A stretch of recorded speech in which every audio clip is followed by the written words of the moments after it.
Dahil sa masamang panahon dulot ng bagyong Amang, sumadsad sa Tacloban Airport ang private plane na lulan ng 12 pasahero kabilang ng ilang mga opisyal ng gobyerno. Samantala patuloy naman ang panawagan ng palasyo sa ating mga kababayan na maging disiplinado sa pakikiisa sa mga aktibidad na pangungunahan ni Pope Francis bukas. Kabilang narito ang concluding mass sa Quirino Grandstand. Naritong report.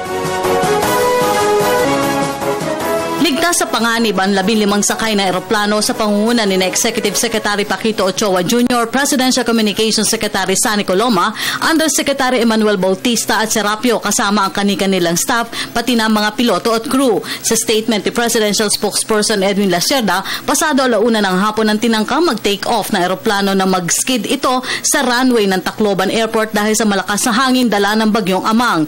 Nagtungo ang mga opisyal ng pamahalaan sa Tacloban at Palolete para tiyakin ang maayos sa daloy ng aktibidad ni Pope Francis.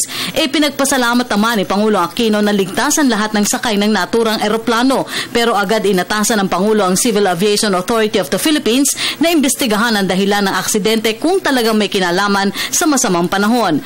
Samantala, balik Maynila na si Pope Francis mula sa halos 4 na oras sa pagdalaw sa lugar na sinalanta ni Super Typhoon Yolanda. Bagamat napaiklid dahil sa sama ng panahon, naging makabuluhan pa rin ito sa lahat. Kasunod dito muling nanawagan ng palasyo sa Catholic faithful na ipagpatuloy ang disiplina at pagsunod ng patakaran para sa maayos na concluding mass ng Santo Papa sa Quirino Grandstand, isa sa pinakahuling aktibidad nito bago bumalik sa Vatican sa Lunes ng umaga. The only change that I have that we note would be the route of Pope Francis kapag nasa loob na po siya ng Luneta.